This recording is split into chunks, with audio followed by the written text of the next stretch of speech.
새해가 되면은 제가 우리 교우들로부터 기도 제목을 받게 됩니다. 그럴 때 이 공통으로 많이 올라오는 것이 있어요. 어떤 기도 제목이냐 하면 우리 아이에게 만남의 축복을 허락해 주십시오. 좋은 선생님, 또 좋은 친구들 만나게 해 주십시오. 그런 기도 제목이에요. 이제 새 학년이 되니까 막 초등학교에 입학하는 친구들도 있겠고, 초등학교 6학년 되면 이제 중학교 또 고등학교 이렇게 새로운 학교에 가게 되기도 하고, 또 이제 새로운 학년에 반이 달라지니까 어떤 친구들 또 어떤 선생님을 만나느냐가 우리 엄마에게는 당연히 신경이 쓰이는 일이겠죠. 혹시나 새로운 학교나 반에 못된 아이가 있어가지고 우리 애를 괴롭히고 또 왕따시키고 이런 일을 하지 않을까 염려가 되기도 하겠고, 또 선생님이 우리 아이를 좀 더 많은 배려를 가지고 인내를 가지고 교육시켜 주기를 바란다. 그런 생각 갖지 않겠어요? 그거 당연한 염려고 당연한 바람일 것입니다. 한때 영국에서는요, 사람들을 공포에 몰아넣은 연쇄 살인범이 있었는데, 그 연쇄 살인범에 대해서 정부 차원에서의 조사 연구가 있었습니다. 영국은 산업혁명이 오래전부터 발달되고 이 도시에 슬럼가들이 있고 그러다 보니까 19세기부터 이 연쇄살인범들이 참 많이 있었습니다. 자, 그런데 이 연쇄살인범을 연구하는 과정에서 제 어린 시절부터 성장 과정을 하나하나 조사해 갑니다. 그런데 아주 이 친구가 큰 상처를 받고 삶이 틀어지는 그런 사건이 있었어요. 어떻게 보면은 별게 아닐 수도 있는데 어린 이 아이에게는 그것이 큰 상처가 된 거예요.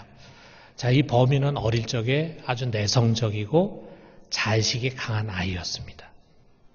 초등학교 5학년 때 어느 날 선생님이 이 아이를 이렇게 세워가지고 책을 낭독하게 했어요. 그런데 이 아이가 책을 좀 더듬거리면서 읽었습니다. 그 모습 보고 아이들이 막 킬킬거리고 웃었어요. 이제 이 아이에게는 그게 비웃음으로 들린 거죠. 이 아이가 책 읽기를 멈추고 선생님을 쳐다봤습니다. 자, 이 상황에서 자기를 구원해 줄 것을 간절히 애원하는 그 눈빛으로 선생님을 바라봤는데, 그때 선생님이 괜찮아. 얘들아, 그렇게 비웃는 거 아니다. 괜찮아. 너 잘할 수 있어. 이렇게 했다면 아마 달랐을 거야. 그런데 그때 선생님이 이 아이의 그런 기대를 저버리고 오히려 애들과 함께 웃어버렸습니다. 그 순간에 막 엄청난 자상실감을 받은 이 아이가 얼굴이 새빨개져가지고 교실 밖으로 뛰쳐나갔어요. 그리고 그 교실문 입구에서 뒤를 돌아보면서 소리를 쳤습니다. 오늘 너희들이 웃은 이 웃음의 대가를 언젠가 반드시 돌려주고 말겠어. 그리고 이후에는 이 아이는 자신의 자존심이 짓밟힌 대가를 사람들에게 돌려주는 것, 더 나아가서는 자신을 따돌리고 멸시하는 이 사회를 파괴하는 것이 삶의 목적이 되어버렸어요. 만약 그때 조금 더 사려 깊은 교사를 만났더라면 그의 인생은 오히려 더 긍정적인 방향으로 바뀌었을지 모릅니다.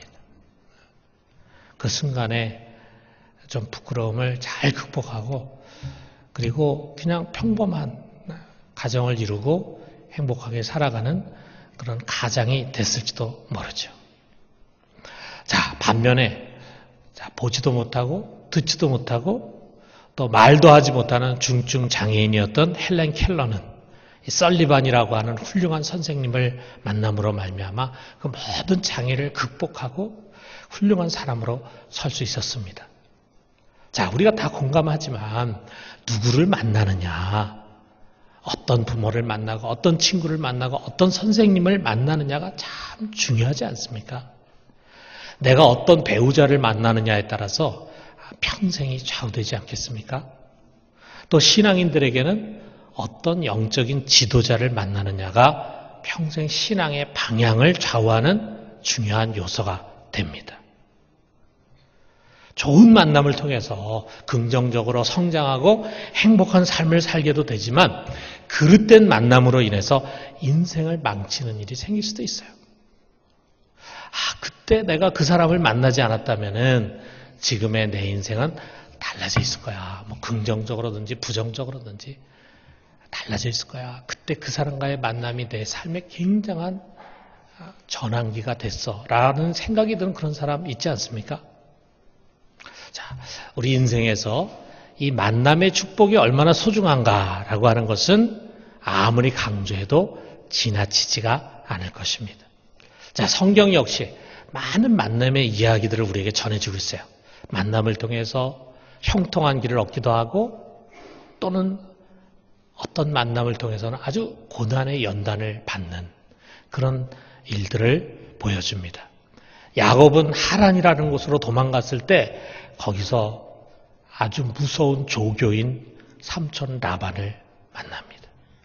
또 그 아들 요셉은 애굽의 종으로 팔려가가지고 거기서 바로의 시위대장인 보디발이라고 하는 사람 만나죠. 그의 부인을 또 만나죠. 그리고 감옥으로 가서는 거기서 바로의 술 맡은 관원장을 만나죠. 이런 것들이 그의 인생이 달라지는 계기가 됩니다. 다윗은 사울을 만나고 사무엘을 만나고 또 사울 왕과 그의 아들 요나단을 만나고 그리고 우리아의 아내 밧세바를 만나. 그러면서 인생의 길이 달라집니다. 정말 수많은 만남의 이야기들이 성경 속에는 소개되고 있어요. 자, 그런데 성경이 말하려고 하는 초점은 이런 만남의 이야기가 아닙니다. 무엇이냐? 전혀 다른 차원의 만남. 하나님과의 만남이에요. 여러분, 성경은 하나님과 만난 수많은 사람들의 이야기를 통해서 우리로 하여금 하나님과의 만남으로 이끌어주는 책입니다. 그래서 우리가 성경을 열심히 읽다 보면은 나도 하나님 만나고 싶다. 이 사람이 만난 그 하나님을 나도 좀 만나고 싶다 하는 그런 열망이 생기는 거예요. 여러분, 아브라함이라는 사람 한번 보세요. 그 사람이 만약에 하나님 만나지 못했다면 어떻게 됐을까? 그 당시 갈대아 우르라고 하는 곳에서 그냥 살다가 소리도 없이 사라진 거죠. 지금 우리가 아브라함이라는 사람의 이름을 알 리도 없죠. 그런데 어느 날 하나님이 그를 찾아갔습니다. 그리고 그 인생의 문을 두드립니다. 그랬을 때 그가 순종으로 반응을 했어요. 그래 어떤 일이 생깁니까? 훗날에 그는 믿음의 조상이 되고 모든 믿는 자들의 조상이 된 거예요. 오늘날 이 아브라함이라는 이름 붙인 것이 얼마나 많습니까? 아브라함 다 좋아하잖아요. 믿음의 조상.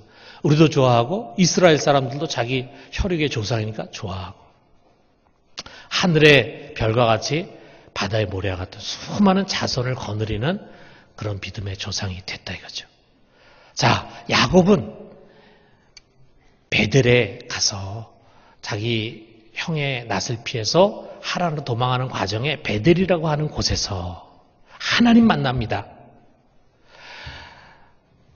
조부인 할아버지 아브라함의 하나님이 아니고 아버지 이삭의 하나님이 아니라 나의 하나님, 나의 하나님. 할아버지와 아버지로부터 들었던 그 하나님이 아니라 내가 직접 만난 그 하나님. 그 하나님 만남으로 말미암아 그 뒤에 그의 인생이 달라져요. 그의 인생은 하나님이 한 걸음 한 걸음 인도하는 인생이 됩니다. 그리고 마지막에는 하나님을 이겼다라고 하는 뜻의 이스라엘이라고 하는 아주 명예스러운 이름을 갖게 되잖아요. 자, 40년 동안 애굽의 왕자로 있다가 그만 쫓겨나가지고 저 미디안 광야에서 40년 동안 목동으로 썩어 있던 모세는 불타는 가시떨기에서 임재하신 하나님 만납니다. 나는 스스로 있는 자다라고 자기를 소개하는 그 하나님을 만나면서 그는 이제 한 민족을 구원하는 지도자가 되는 거예요. 예수 그리스도의 혈통이 되게 될 하나님이 택하신 한 민족을 애굽에서 이끌어내가지고 가나안으로 인도하는 그런 민족의 지도자가 되는 거예요. 자, 여러분, 우리가 성경에 나오는 이 하나님 만난 사람들의 공통점이 뭐냐면요. 자기 스스로 먼저 하나님을 찾아간 사람은 없습니다. 모두가 다 먼저 하나님이 그를 찾아가요. 먼저 하나님이 그 인생의 문을 두드려요. 그것이 무엇을 의미하냐면 그만큼 하나님 우리 인간을 만나고 싶어하고 그리고 그런 간절함이 성경 속에 담겨져 있다 이 말이에요. 여러분 그 간절함은 마침내 하나님으로 하여금 우리와 같은 육신의 모양을 가지고 이 세상에 오시게 한 것입니다. 그가 바로 하나님의 아들 예수 그리스도입니다. 그는 죄만 없으실 뿐 나머지 우리와 똑같습니다. 우리가 똑같이 연약한 육체, 맞으면 아프고 잠자지 못한 피곤하고 먹지 못한 배고픈 그런 똑같은 연약한 육체, 시험받는 육체를 가지고 오시고 우리와 똑같은 눈높이로 오셨어요. 그래서 우리와 똑같은 자리에서 우리를 만나주십니다. 수많은 사람들을 만나셨죠. 수많은 병자들을 만나셔서 그들을 치료해 주시고 인생의 문제 부딪힌 사람들 기적을 통해서 그 문제를 해결해 주시고 그리고 버림받고 소외받은 사람들 찾아가가지고 그들의 친구가 돼서 그들 속에 자존감을 회복시켜 주시고 수많은 사람들에게 하나님 나라를 가르쳐 주시고 특별히 앞으로 자기와 함께 일할 제자들을 만나서 그들을 세우시고 사도로 파송하는 일을 하셨습니다. 만나주셨어요. 그리고 한 걸음 더 나가서 거기에 이스라엘 땅에 2000년 전에 몇몇 사람들만 만나는 것으로 끝나는 것이 아니라 세상의 모든 사람들이 하나님을 마음껏 만날 수 있도록 그 길을 열어주셨어요. 이것을 위해서 자기의 그 소중한 몸을 제물로 삼아가지고 우리의 죄를 단번에 영원히 없애버리는 그런 완벽한 제사를 하나님 드리셨습니다. 그게 바로 십자가의 죽음이에요. 그래서 그가 십자가에 죽어서 제사를 완성하는 순간 성전 휘장이 쫙 찢어졌다 그랬어요. 그것을 통해서 우리가 하나님께 얼마든지 나아갈 수 있는 길을 얻게 된 것입니다. 여기가 끝이 아니에요. 그는 그 제사를 완성한 다음에 부활하시고 승천하셔서 하나님 우편에 앉으시고 약속하신 성령을 우리에게 보내주셨습니다. 그 성령은 예수의 이름으로 오셔서 우리 믿는 자들 속에 임하셔서 우리와 함께 영원히 우리를 떠나지 않고 거하신다. 그래서 그는 임마누엘, 하나님 우리와 함께 하신다 하는 뜻의 임마누엘의 하나님 되셨습니다. 자, 육신으로 오신 하나님은 2000년 전 그리고 팔레스틴 유대 땅이라고 하는 시간과 공간의 제약 속에 있을 수밖에 없었죠. 그분은 많은 사람 만날 수가 없었습니다. 그런데 영으로 오신 하나님은 시간과 공간을 초월해가지고 세상 모든 사람을 찾아갑니다. 그들을 찾아가서 그들의 문을 두드리시는 거예요. 계시록 3장 20절에 있는 이 말씀. 자, 우리 같이 한번 읽어봅시다. 볼지어다 내가 문 밖에 서서 두드리노니 누구든지 내 음성을 듣고 문을 열면 내가 그에게로 들어가 그와 더불어 먹고 그는 나와 더불어 먹으리라. 여러분, 예수님께서 주신 이 말씀, 내가 내 문을 두드린다. 열기만 하면 난 들어가서 너와 함께 영원히 먹고 마시고 함께 하겠다는 약속의 말씀이에요. 여러분, 이 소리를 듣고 여러분 마음의 문을 열면 주님 보이지 않지만 반드시 들어오십니다. 여러분, 그분을 꼭 영접할 수 있기를 주님의 이름으로 축원합니다. 그분을 꼭 영접해야 돼요. 우리가 같이 예배를 드리면서도 아직까지 그분을 마음 중심에 모시지 못한 사람들이 있을 수 있습니다. 여러분, 이런 설교가 선포될 때마다 주님, 저 앞에서 목사님 저렇게 말씀하시는데 정말 저도 한번 제 마음을 열고 주님 모시고 싶습니다. 라고 하나님 앞에 결코 여러분이 유창하지 못한 기도를 드린다 할지라도 우리 주님께서 들으시고 여러분의 기적을 일으켜 주십니다. 여러분의 내면에 임재하시고 함께 하십니다. 여기에 생명의 길이 있고 축복된 삶의 비결이 있어요. 여러분, 우리 결혼한 부부를 한번 생각해 봐요. 자, 여기에 이제 결혼한 부부들이 많이 와서 앉아 있는데 여러분 결혼하기 전에는요. 여러분의 배우자 되는 사람을 전혀 몰랐어요. 남편과 부인 되는 사람이 서로 다 다른 사람들이었어요. 물론 뭐 어려서부터 이렇게 연애해가지고서 결혼한 사람도 있겠지만 우리 대부분은 성인이 돼서 나이가 든 다음에나 서로 소개받아가지고 알게 됐잖아요.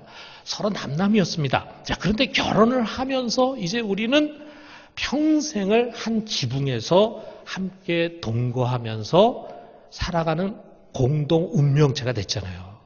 그래서 내가 다른 사람이 슬퍼하는 일을 만날 때 그렇게 슬퍼하기는 어려워. 근데 우리 아내가 슬퍼하면 나도 슬퍼지고, 남편이 기뻐하면 나도 기뻐지고, 아내가 잘 되면 나도 기뻐하고, 남편이 실패하면 나도 슬퍼하고, 남편과 아내가 평생을 이제는 그야말로 운명 공동체로 같이 살게 되잖아요. 자, 그와 마찬가지입니다. 여러분, 하나님과 우리는 전혀 다른 존재예요. 그렇잖아요. 우린 피조물이고 하나님은 조물주이신데 우리가 어떻게 같을 수 있겠어요?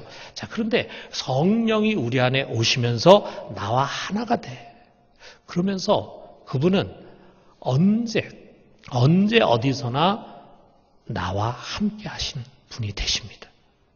내가 기쁠 때뿐만 아니라 슬플 때, 외로울 때, 고난당할 때, 아니 내가 평생 반려자로 함께 있는 사람도 같이 들어갈 수 없는, 같이 갈 수 없는 그런 사망의 음침한 골짜기를 갈 때도 같이 할 수 있는 분, 같이 하시는 분, 그분이 바로 우리 성령 하나님이시라 이거예요. 임마누엘 하나님. 여러분, 이거보다 더 큰 축복이 어디 있겠습니까?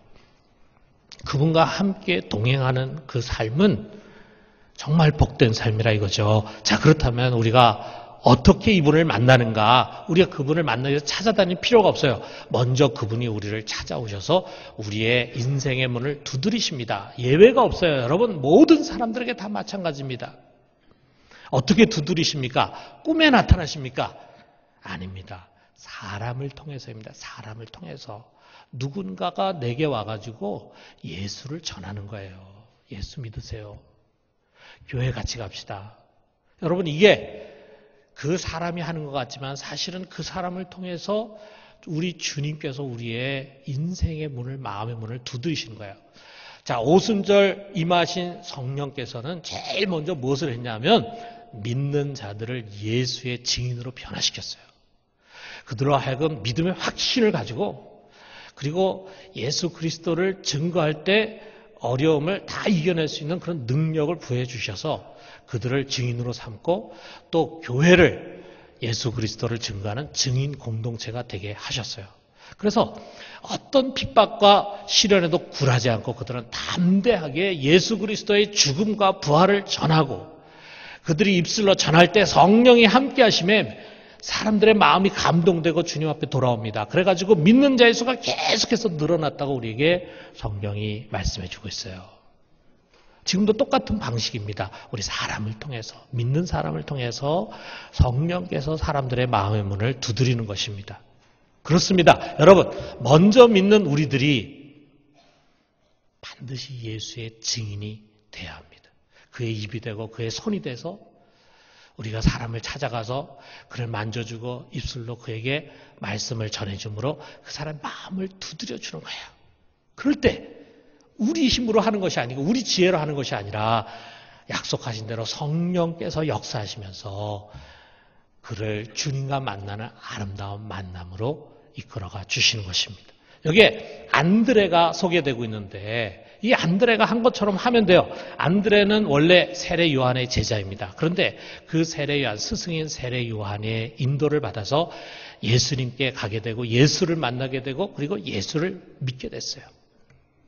그랬을 때 그는 제일 먼저 지체하지 않고 자기 형을 찾아갔어요. 그의 형 시몬에게 찾아가서 말합니다. 뭐라 그러니까 41절에 보니까 우리가 메시아를 만났다 하고 그랬어요. 여기에 메시아라는 것은 히브리어인데 이것을 헬라어로 번역하면 그리스도래, 그리스도. 기름 부음 받은 자, 구원자라는 말이죠. 우리가 구원자를 만났어. 이렇게 얘기를 하니까 시몬 베드로가 자기 동생을 따라가지고 나섰습니다.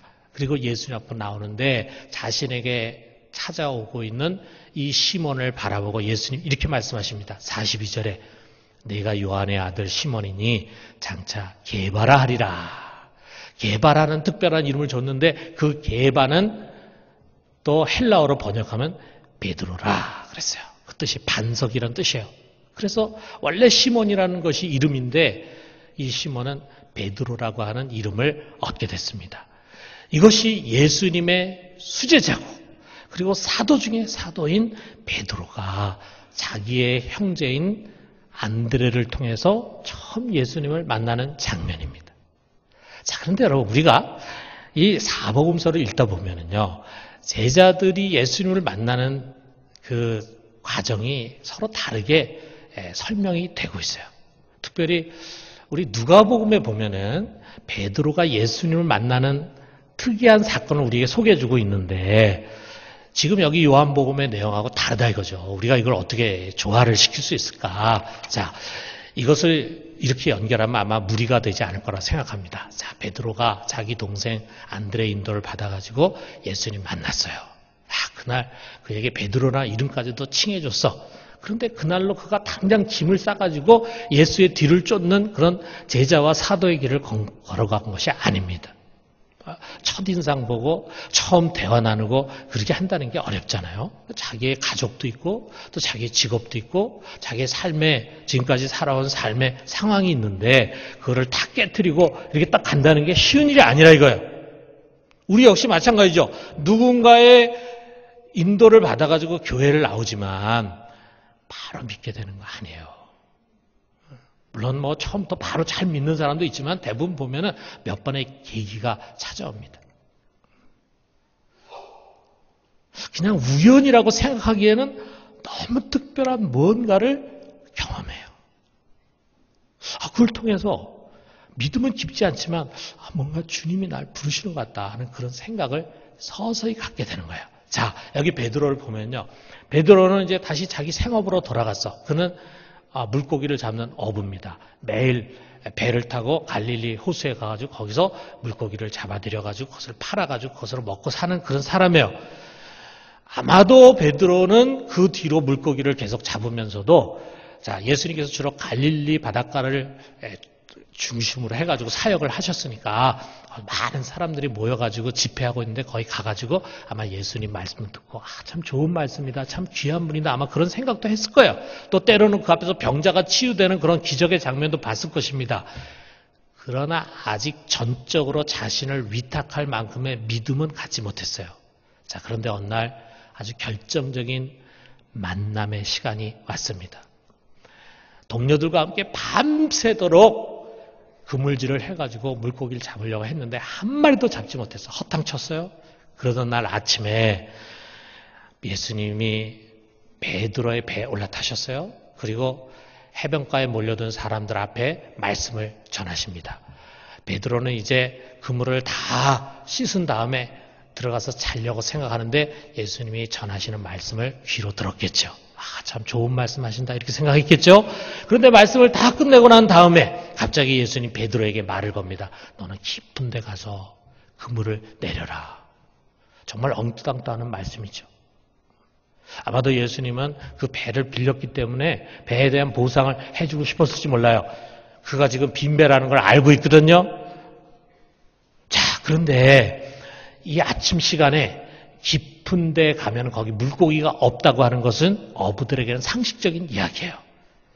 그럼에도 불구하고 베드로가 이렇게 대답했습니다. 누가복음 5장 5절에 보니까 선생님, 우리들이 밤이 맞도록 수고했을 때 잡은 것이 없지만 말씀에 의지하여 내가 그물을 내리리이다. 자, 이게 뭐 예수님을 처음 만나가지고 이렇게 얘기를 할 수는 없는 거죠. 벌써 안드레와 처음 예수님 만나고 난 뒤에 몇 차례 예수님을 겪은 경험이 있는 거죠. 그 말씀 벌써 듣고 그만큼 신뢰를 하는 거죠. 그런 가운데서 당신이 이렇게 말씀하시니까 그러면 내가 한번 그물을 내려보겠습니다. 해가지고 깊은 곳에 가서 그물을 내렸어요. 그랬더니 야, 놀라운 일이 일어나는 거죠. 그 그물에 갑자기 고기들이 잡혔는데 얼마나 많이 잡혔는지 그물이 막 찢어져 나가려고 합니다. 그래가지고 그걸 다 끌어내가지고 배에 채우니까 두 배에 가득 차게 됐다 이거예요. 자, 우리 같은 물고기 잡는 것을 잘 모르는 사람은 뭐 그런 것이 일어날 수도 있겠지 이렇게 생각할지 모르지만 어부라고 한다면 적어도 이것은 결코 일어날 수 없는 일, 이건 기적이다라고 하는 것을 직감한 거예요. 그 순간에 베드로는 뭔가 강렬함을 느낍니다. 그리고 뭔가 이 위대하신 분 앞에 달려가서 그 앞에 무릎을 꿇었어요. 그리고 뭐라고 말합니까? 선생님, 저는 죄인입니다. 저를 떠나십시오. 이렇게 말하는 거야. 그리스도 예수님께서 그를 이렇게 세우면서 부르십니다. 누가복음 5장 10절에 보니까 무서워하지 말라. 이제후로는 내가 사람을 취하리라 하면서 그를 제자로 불렀습니다.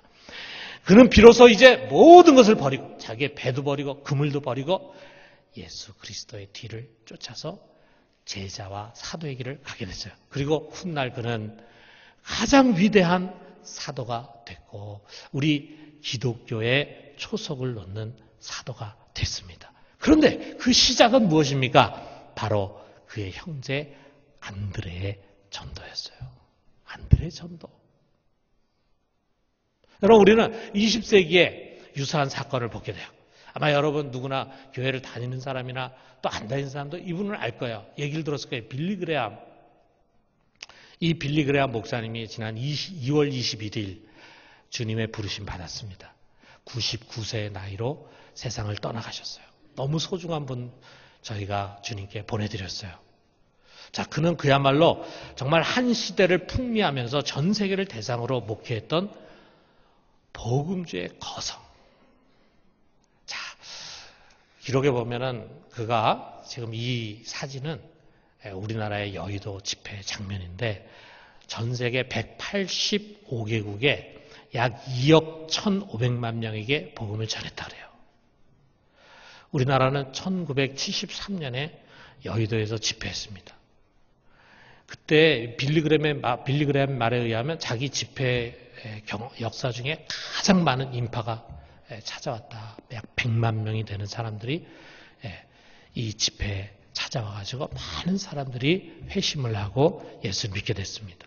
자, 얼마나 위대한 전도자입니까? 그런데 이 위대한 전도자 어떻게 생겨났는가? 제가 교회에서도 얘기하고 또 이 자리에서도 몇 번 얘기했어요. 미국의 노스 캐롤라이나라고 하는 주에 샬롯이라는 도시가 있는데 거기 한 농장이 있는데 그 농장에서 일하는 한 청년이 있었어요. 엘버트 맥메킨이라는 청년이 있었는데 이 청년은 뭐 배운 것도 별로 없고 그냥 열심히 일하는 그런 농부입니다. 자, 그런데 그가 예수를 믿고 그리스도인 된 다음에 아주 복음의 열정으로 가득 찼습니다. 어떻게 하면 다른 사람들도 좀 나처럼 예수를 믿을 수 있을까? 그런데 자기가 아는 것이 없으니까 직접 말로 전하기에는 어려우니까 자기 트럭에 사람들을 태워가지고 가까운 곳에 집회가 열리면 거기에 실어다 주는 일을 열심히 했습니다. 그런데 그가 그렇게 하는 가운데 꼭 이 친구 좀 예수 믿었으면 좋겠다 하는 친구가 있었는데 그게 누구냐면 자기가 일하고 있는 그 농장 주인인 그레함 씨의 아들 빌리였어요. 빌리 그레함이었어요. 그는 당시에 아주 신앙에 전혀 관심이 없었던 세상적인 친구였습니다. 그런데 엘버트의 열정적인 전도를 통해서 그 친구도 트럭에 같이 타가지고 마침 집회에 참여하기 시작했어요. 그러던 어느 날 모덕과 햄이라고 하는 설교자가 지옥과 심판을 선포하는 말씀을 전했습니다. 그랬을 때 그 말씀을 듣고 이 빌리는 믿음의 결단을 했습니다. 그것이 1934년 그가 16살 때 일이었어요. 그리고 그는 평생 전도자로 살기로 결심하고 그 뒤로 그는 세계의 가장 위대한 복음 전도자가 된 것입니다. 자, 여러분, 이 위대한 전도자 빌리 그레함을 주님께 인도한 이 무명의 엘버트 맥메킨이라는 사람은 얼마나 위대한 일을 했습니까? 아마 그도 자신이 한 그 일이 이런 어마어마한 수많은 사람들을 주님께로 인도하는 위대한 전도자를 만들어내는 것인지 몰랐겠죠. 그러나 그것은 정말 훌륭한 일이었습니다. 여러분, 우리도 위대한 엘버트 맥메킨, 위대한 안드레가 됩시다. 영국의 캔터베리 대주교인 윌리엄 템플이라는 사람이 이 요한복음 주석을 쓰다가 바로 여기에 42절에 시몬을 데리고 예수께로 오니라고 하는 말씀에 이르렀을 때 그는 짧지만 아주 중요한 글귀를 썼어요. 사람이 다른 사람에게 할 수 있는 최대의 봉사. 여러분, 우리가 이 세상 살아가는데 기왕이면은 그저 나만을 위해 사는 것이 아니라 우리 이웃의 행복을 위해서 살면 좋지 않겠어요? 나와 연관된 사람이 나를 통해서 좀 더 행복해질 수 있다면 참 우리가 의미 있는 삶을 살아가는 거 아니겠어요? 우리가 어떻게 하면 우리의 이웃을 좀 더 행복하게 섬길 수 있습니까? 먹을 것도 갖다 주고 어려운 일 있을 때 위로도 해주고 또 물질적인 도움도 주고 또 내가 알고 있는 바 좋은 길도 좀 열어주고 다 이웃에게 도움을 주고 그를 행복하게 해주는 그런 섬김이 될 수 있겠죠. 그러나 우리가 그를 위해 할 수 있는 최대 봉사가 무엇입니까? 그들로 하여금 인생 최고의 만남의 축복을 갖도록 하는 거예요. 나를 만난 것이 축복이 아니라 진정한 만남, 예수 그리스도 그분을 만나서 인생의 참 축복을 맛볼 수 있도록 도와주는 거예요. 그를 믿고 영원한 생명을 얻고 이 세상 살아가는 동안에 늘 그분이 동행하시고 목자가 되셔서 가장 좋은 인생의 길을 살아갈 수 있도록 그렇게 해주는 만남. 여러분 그 만남이야말로 우리가 할 수 있는 최고의 봉사가 아니겠습니까? 그렇게 하도록 합시다. 그래서 특별히 이번 우리 집회 가운데 우리 주위에 있는 많은 사람들 우리가 이 아름다운 만남으로 초청하고 우리 예수님과 꼭 만날 수 있도록 우리 모두가 최선을 다하게 되기를 주님의 이름으로 축원합니다. 자, 우리 같이